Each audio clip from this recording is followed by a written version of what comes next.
Hey guys, and welcome to another brand new video.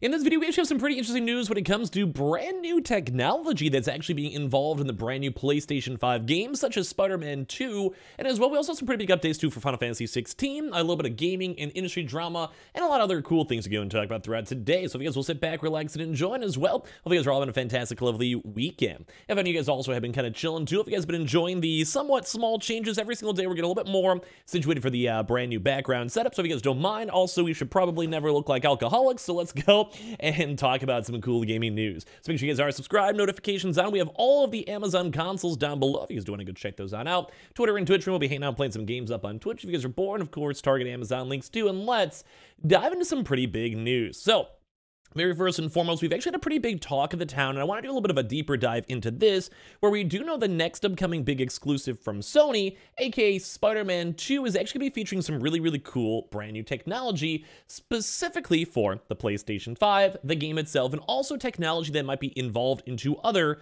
future games too as well. Now, we've kind of been seeing a lot of information about this floating around too, and this is all in regards to Spider-Man 2. And it's going to be some kind of intriguing stuff when it comes to AI, when it comes to dialogue technology, when it comes to everything in between, and we can kind of, well, figure it out and kind of, I guess, kind of scheme it. So AI has definitely been popping up quite a bit. We've been seeing AI involved in games for quite a lot of years at this point. Typically, a lot of these games in terms of, like, say, I don't know, maybe like ray tracing is good examples, somewhat sort of technically AI, and other various types of things that basically fill in the blanks, fill in the textures, and fill in everything else. And with this, we're going to be seeing the same similar technology with Spider-Man 2 when it does come out. So Insomniac Games has basically teased some very cool dialogue technology, which I'm going to talk about here in a second, involving like facial animation. So let's go and say you're playing a game. And sometimes if they have really weird mouth movements, like how this may be, it's very drawing, it's very weird. People can kind of notice it because it doesn't seem natural. It seems very alien. But as games try to go and devolve and kind of develop, instead of trying to do things like specifically like always using mocap, so all those little like individual dots that capture every single facial movement as you're talking or interacting and stuff like that, which is good, but it costs a lot of money, it takes a long time, and as well, some games like a game like Spider-Man, who typically have someone like, say, like a Peter Parker, who is behind a mask, you don't really need to have mocap. You can kind of just wing it, and you can kind of go and tell, or whatever it might be. Sometimes as well, also just for filling in general dialogue or dialogue sounds too as well. So basically, they had a big chance to go and talk about this on their Twitch stream, and according to a lead engine programmer, Ellen Ruskin, the tech will actually be making its debut up here in this upcoming Spider-Man game, leaving fans to go and guess what it can entail. So there's quite a few options, because as you guys know, it's not fully out yet, but the community is, well, curious. So will Spider-Man 2 feature RPG-like dialogue options? So that kind of goes into a few different things. Number one, in terms of the actual movement, in terms of the AI of like facial recognition, talking dialogue, etc. But as well also in the development of using dialogue. So in terms of like, let's say you have options, and whatever option you go and pick, it may actually go and change what other people say, how people treat you in typical RPG senses. And I think that's actually something if we could use AI to maybe go and then individually write stories, or individually write brand new storylines, or keep on creating new stories, that's actually maybe a really big deal for AI gaming, which I would almost want to make, like, funny enough, like a blog post or even a video specifically like kind of brainstorming that, because I do think that could be really cool for games. If you guys can kind of see something like a chat GPT, you could have them basically go and do like a system where it's like, make a story about a man who's stuck in a cave. And then now imagine you literally have a custom software AI that could actually go and develop that, make that, and utilize it into an individual story, or like a day-to-day mission, or like imagine a game like a Skyrim or a Fallout, where you can basically have maybe these individual areas like procedurally generated, and they can go and make these into open worlds, or places you can explore, a brand new quest. There's actually a huge, I think, potential for the future of the AI, especially for games. Now, this is not going to be that in-depth, obviously, for Spider-Man, because it's, well, we're not at that point yet, but maybe in the future, 5-10 years down the road. But for this one, we actually had Ruskin teased the new tech now during a live stream on Insomniac Games' Twitch channel. And it focused on the careers in programming, so basically people that are making, developing this type of stuff. And then fans have been speculating that Spider-Man 2 might feature RPG-like dialogue options, or even have a more interactive, realistic conversations with NPCs. So once again, this could be like 3 different elements. So number one, it could be more of like a filler in the blank when it comes to like speech and speech actual movement, and also having stuff like this, which dives into this. The new tech may also feature more realistic lip movements and facial expressions during dialogue, which is kind of why I'm even mentioning that in the first place. So you have that, where you could either have the AI or your actual character, main character, side characters, maybe to go help on the development for these games, because typically, like, you will make a similar sound. If you say the word the, and then later on in the game you say the word the, and then another 50 different times you say the word the, you're making the same exact mouth movement, so you can technically use AI to basically just copy and paste, copy, paste, copy, paste, copy, paste, and then maybe you just gotta kind of do like a double check and make sure it's smooth, which would actually help out a lot in terms of game development and making the games go last longer. The same seems to as well when it comes to the actual development of what people say, how they react, and everything else. Now, we don't know how in-depth this will be. Like I said, I'm probably not expecting anything super crazy or super changed up or super big when it comes to all these games, but it is also something to note, or I personally like this, I think it's kind of cool.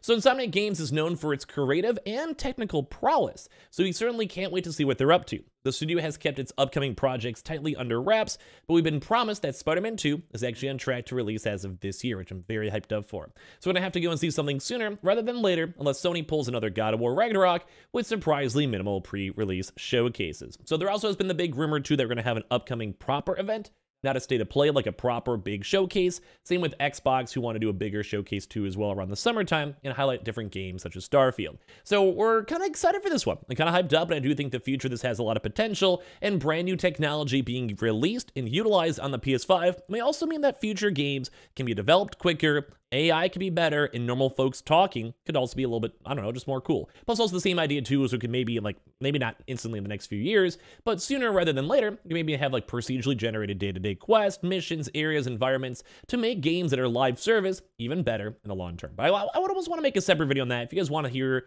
my thoughts or kind of more speculations on that, leave a comment down below. Now we have some other kind of cool gaming news to go and talk about over here, because first and foremost, we heard a lot of Final Fantasy 16 news. So the newest Famitsu magazine has new bits of game info from the Final Fantasy 16 from the previously released interview with the devs. Takai says there'll be a leaderboard that you can compete with players around the world, allowing for endless gameplay. Here's my translation. We heard that there will be around 11 hours of cutscenes, in Final Fantasy 16. That's a lot of volume to expect.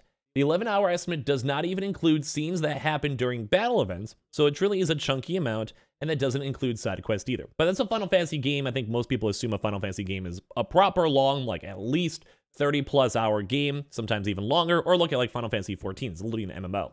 So we also have these cutscenes prepared for content not related to the main story too, so they do have side story cutscenes, side story content, which is awesome. They go and say, how long does it take to clear the game's main story?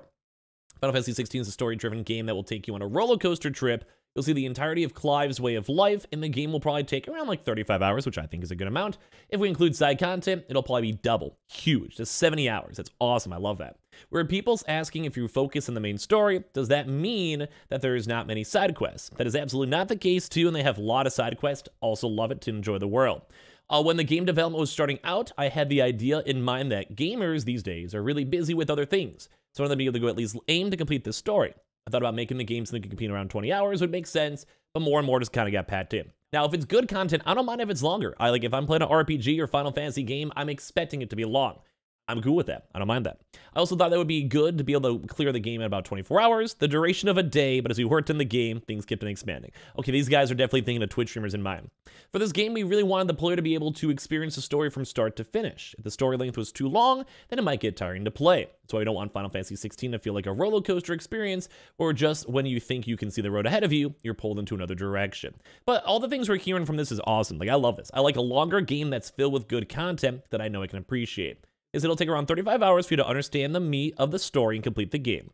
Now, if you want to master and level up abilities, gather all accessories, do all the side quests, etc., probably around 7 to 8 hours of gameplay too, and also new Game Plus mode, which I think is awesome. So, very cool to go and see brand new leaderboard tech too as well, which is technically brand new technology there. Same. We also will implement a scoreboard for attack points, and after the second round, you'll see a leaderboard. Once you try this out, you can literally have endless gameplay and be able to compete with other players around the world, myself included. So we also have even brand new Final Fantasy 16 gameplay and integrations tied in with Spider-Man 2. Last but not least, we had some pretty cool, interesting stories over here with things like Bloober, where basically we're seeing Bloober over here kind of giving some good respect towards Konami, because Bloober, as you guys know, is working towards a lot of these remakes and all these games, and Konami right now has been sitting on the Silent Hill and also Metal Gear IPs for a long time. So with this one, they're trying to go give them a little bit of credit of doubt and basically be like, hey homies, we can make this happen. They're not going to be that bad. We can make everything vibey too.